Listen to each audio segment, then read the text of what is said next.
What I'd like to present today is just a very, very quick snapshot of Irish agriculture. What is it? I think it's very difficult for us to have this discussion about a global issue without putting in context the global food industry. And I want to spend a few moments on that. Specifically, we need to talk about climate change and agriculture in a global context. What are the elements, what are the factors that we need to be discussing? We do need, therefore, then, in the run-up to the Copenhagen discussions, we do need to reflect a little bit on the initiatives of the EU and the US. And where are the others? Because these two entities have made a lot of noise, have made a lot of pronunciations about this programme, and it would be remiss if I don't reflect a little bit on very, very different approaches to what I think is a very similar challenge.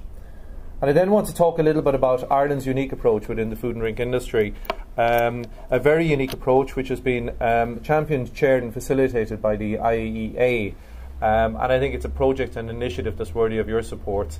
And then, Chair, I'd like to close on something that I feel very strongly about, which is sustainability. And I will talk a little bit about that. Just to take a very quick snapshot of Irish agriculture, as Mairead referred to earlier, we're a small country that produces a lot of food and drink. We talk about self-sufficiency. If you're 100% self-sufficient, this is the standard for quite a lot of other countries, such as France, such as Germany. They tend to be self-sufficient in their food production. Ireland is different. We have a natural climate. We have a good environment that enables us to produce food in a very sustainable manner. Because of that, we overproduce for what our own domestic requirements are. And if we look at some of the real extremes, you see that on the right-hand side, you see a self-sufficiency figure of 1,080% for butter. So we produce a lot of extra food, more than we can consume or need to consume in this country. So we're a proactive and an aggressive exporter into the world market because of that.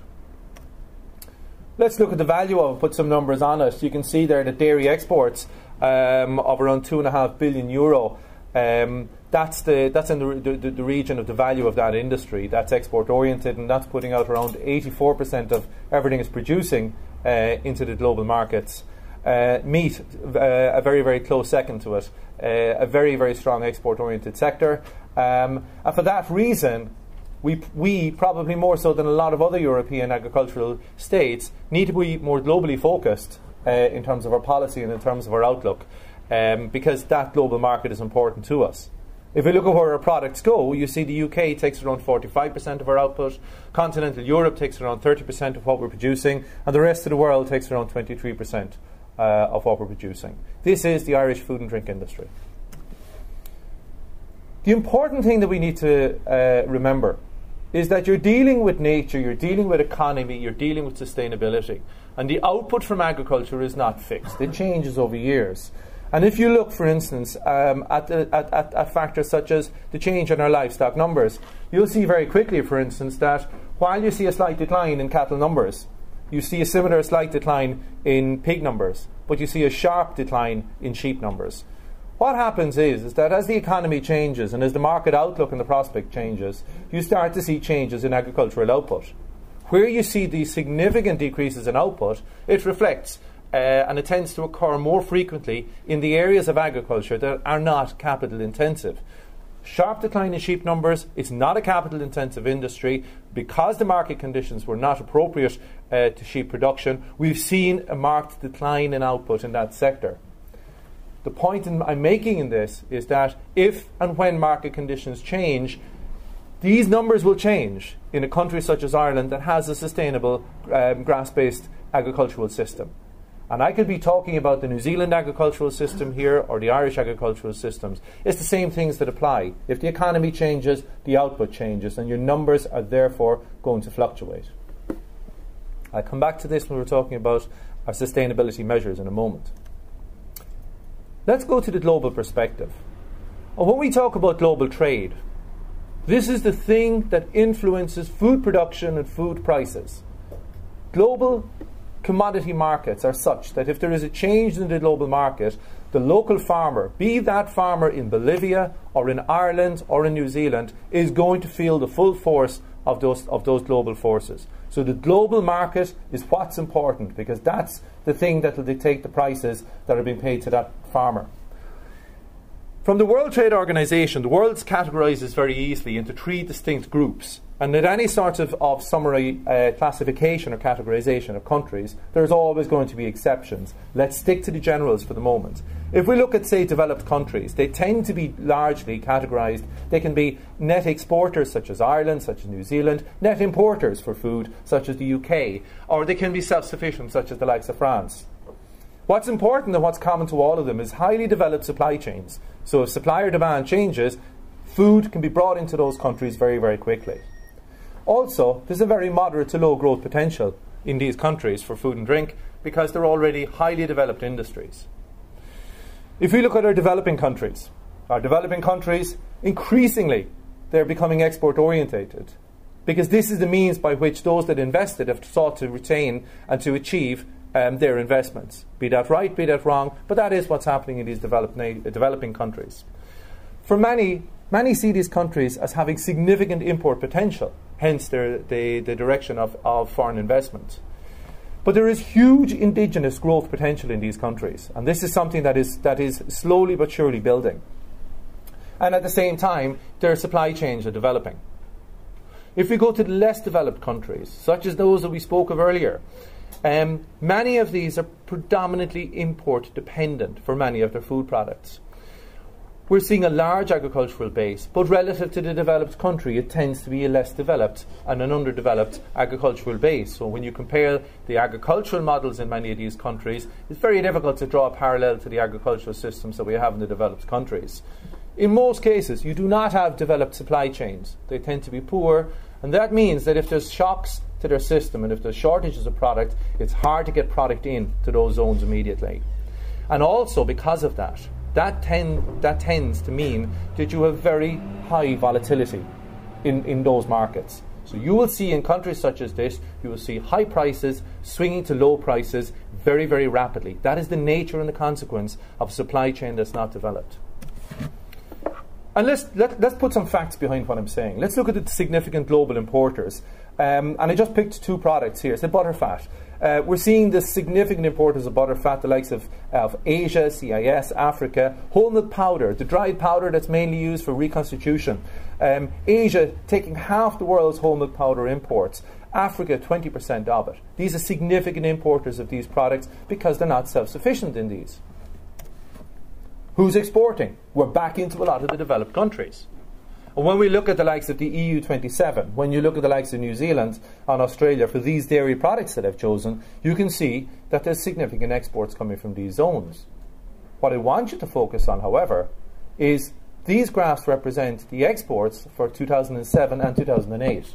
And the thing of significance is the decline in exports between those 2 periods of time, 2007 and 2008.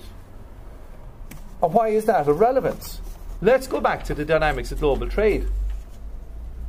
Even though countries like Ireland and New Zealand are large and heavy exporters of food and drink, taking the global economy, a very small proportion of food is actually traded globally.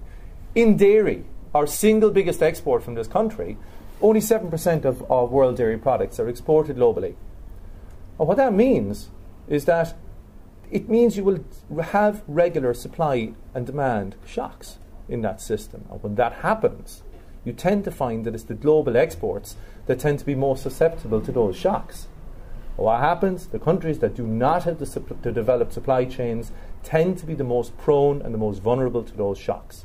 In other words, the guy in the least developed countries is the last guy to get access to those products and is also the guy that is being most susceptible to significant fluctuations in food and drink prices.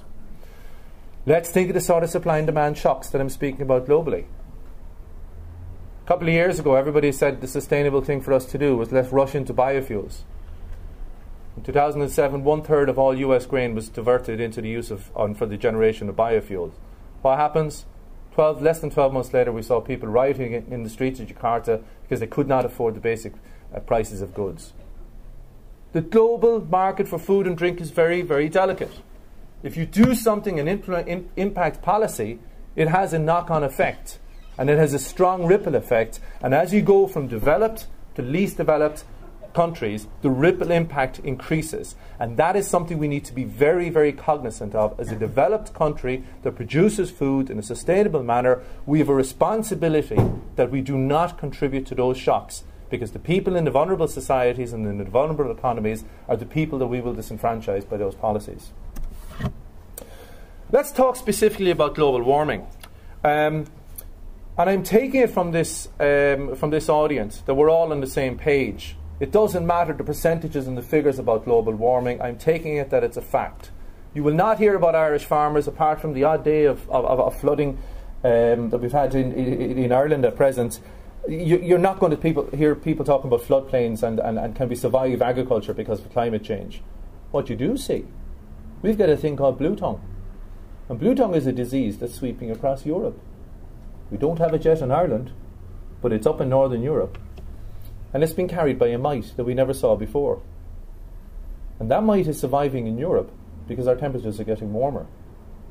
So when we'll not talk about floods and when we'll not talk about droughts in the same way as those in some of the other regions of the world, consider the diseases that we're now dealing with that we've never seen before. Why? Because of the insect population that's migrating north. So it is happening. So I'm taking it that we're all on the same page here on this one. But let's talk about the sources of greenhouse gas emissions globally. Energy production is accountable for 77% of the world's greenhouse gas emissions. If we look at agriculture, emissions from soil, emissions from enteric fermentation is essentially digestion. Ruminant digestion is what that is. They're the two principal causes of greenhouse gas emissions globally. When it comes to methane, everybody points the finger at agriculture. And agriculture is certainly a significant factor in all of this. We're seeing a lot of methane coming from digestion. You see 26% in terms of global emissions, in terms of our enteric fermentation. Energy production is still out there, and it's something that has to be addressed. Let's look at Europe. For Europe, animal digestion is still, and enteric fermentation is still the primary problem with methane emissions in Europe. And that is linked to our agricultural base. That's linked to our agricultural output. But what we need to think about is that if we're putting in causative actions, if we're trying to fix this thing, what should we be really looking at? And this is something that I think we need to start really putting our minds around. If you look at, say, the kilograms of methane per animal, you'll see a cow in Holland at 130 kilos of methane per animal. So you'd say it's not a right place for us to be producing milk in a place like, or in Denmark, with 130 kilos of methane per animal. But if you then express it in terms of kilograms of methane produced per kilograms of milk produced, you start to see then an advantage going to countries such as New Zealand and Ireland. The point here is that before we start talking about targets, before we start talking about reductions, we've got to start thinking about what is it that we want to measure here. And the thing, and I think the principle that the global food industry would always argue, that it has got to be focused on efficiency of production, and therefore the methane embedded in the unit of production that is presented for consumption, that's the place that we need to go on. So it's not the animal, it's the efficiency of the animal, and it is therefore the issue of how much methane is embedded in the product. Let's look at the food chain. It's complex. That's only a part of the food chain that I'm presenting here. You've got the animal feeds. Should we not be counting greenhouse gas emissions associated with the production of that feed? If we go into the animal themselves, there's natural digestion. There's things you can do and there's things you can't do, but you can't change nature. So enteric fermentation will always be a factor. The transportation, you cannot do food without transportation, is certainly a factor. The processing plants, many are within emissions trading, many are those that can drive inefficiencies, and there are opportunities here. Refrigeration, most food needs to be refrigerated. Refrigeration requires energy and is certainly an area where we need to be looking at efficiencies. And then the supply chain to yourself. These are all of the factors that we need to be talking about. That supply chain can be lengthened and can be doubled. It can also be halved in terms of what I would consider to be justifiably within part of the food supply chain. So what we need to think of is when we talk about the emissions associated with food, what are we talking about? Basic foodstuffs such as beef or milk that we drink, or processed foods such as a consumer meal. But what the point I'm making is when people come forward and saying I want to sell a product here that has a very low carbon footprint. Ask yourself how many links on that chain are included in that. So carbon footprinting and other such methodologies that people are saying should be on the packet need to be regulated, because otherwise we don't know what's being included in that. And the other point of that is that it needs to be more than carbon. We need to get our heads around sustainability. If I look at, say, the standard food chain, we see a combination of different gases. We talk about methane, we talk about nitrous oxide. You could include and start to count all of these things in standard food chain analysis. But you may do more, you may do less. The point that we need to focus on, and this can be done very simply, and even in the absence of the achievement or the attainment of a political agreement in Copenhagen, there is still things that can be decided to do not step on the political sensitivities. The global community needs to think about what it's going to focus on. What are the units of measurement? Are we going after the units of protein, the units of fat, or are we going after the animals? What do you start with? What's within your food chain? What is the scope? That's very simple to do it. And how do you do reduction programs? Is it right that we try and do things that actually stifle innovation? Very simple question. I think you've got to look at, say, where both the US and the EU are going with their respective approaches. I think Mary gave us a very good overview in terms of where we're going. And we're driving for significant reductions across the EU food chain. If we look at what the US are doing, I was over there 3 weeks ago. Not one person mentioned reduction. Everybody mentioned, from farm bureaus right across into their industry reps, all they were talking about was the revenue opportunity because of carbon sequestration. They're in different pages. They're talking about border adjustments, tarification of products. So we're all coming from a different angle. Before you get into that morass, there's nothing to stop these entities in Copenhagen to go back and get the principles right in terms of the units that we're measuring. What I'd like to do is just spend a very quick moment on, I suppose, some of the things that I see as the barriers to global agreement. If we look at things that people are saying, we're measuring different things. There is a need for a global standard. Climate change policies will undermine competitiveness. That's not going to be a problem if everybody's measuring the same thing and you've equivalent policies around the globe. There's not a reflection of early adopters. This is true. If we're using reduction targets, they're blunt instruments. And if somebody has put up a brand new plant and are being asked to make the same reductions as somebody that's running an old clunker of a plant, that's crazy. You're stifling innovation. And then the other thing, we need to keep climate change focused. The issue cannot be hijacked by other interest groups. I have had too many mails from people that say, eat less meat to save the planet. If you're promoting vegetarianism, do it on its own merit. Stay out of the climate change debate because they're irrelevant. And that is the sort of thing that is slowing down progress and getting in the way of getting a focus on climate change. I've heard the same around GMO technology. Separate arguments. These are the barriers to getting agreements in Copenhagen. These are the barriers to getting agreements at a national level. I want to close out, Chairman, with just what we're doing in Ireland. Through the IEA, we've done a unique thing. We've reflected the complexities of the food chain, and we're together working on a programme which has included the primary producers, the food processors, and the retailers and distributors. What we're going to very, very rapidly launch is a sustainability enhancement programme.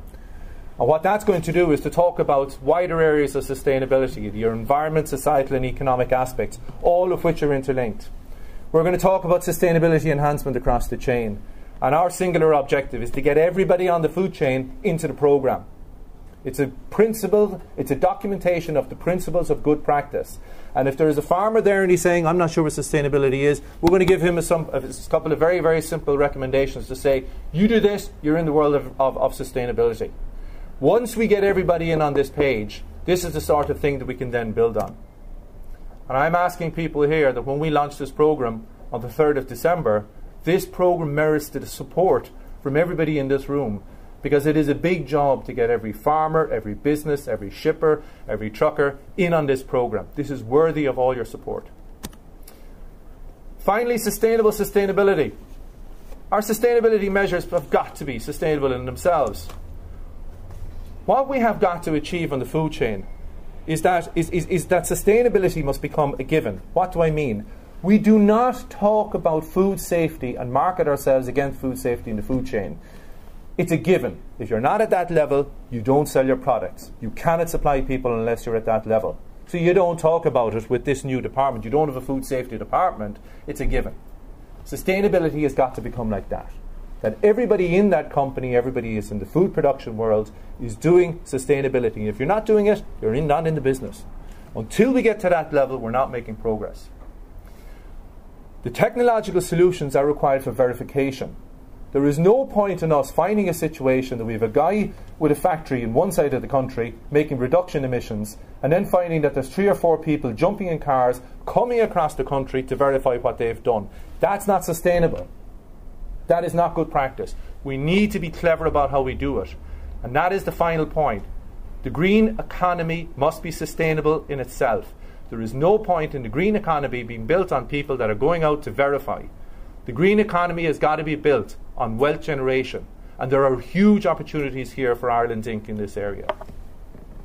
So to conclude, bear in mind, only a small percentage of food is traded globally, and therefore factors that happen locally can have global implications. And the people at the end of the food chain, those that tend to be within the least developed countries, are always the people that suffer from volatility. We need a global approach to food chain measures. That is one of the things that can be achieved in Copenhagen and should be. I would argue there is a role for the WTO in this process, because they already have the ways and the expertise in enforcing global agreements. Greenhouse gas reduction must be a part and an element of the wider programme of sustainability. Water, biodiversity, but also the environment, society and the economy. We need to keep the rural economies. And it doesn't matter if we're talking about farmers in rural Ireland or rural Bolivia. Their interests are the same. And I think that I ask for all of you to please support the IEA Sustainability Programme when we launch it next week, because it is something that is the first step in bringing us on a huge distance in the acceptance that sustainability is a given in global food production. Thank you very much.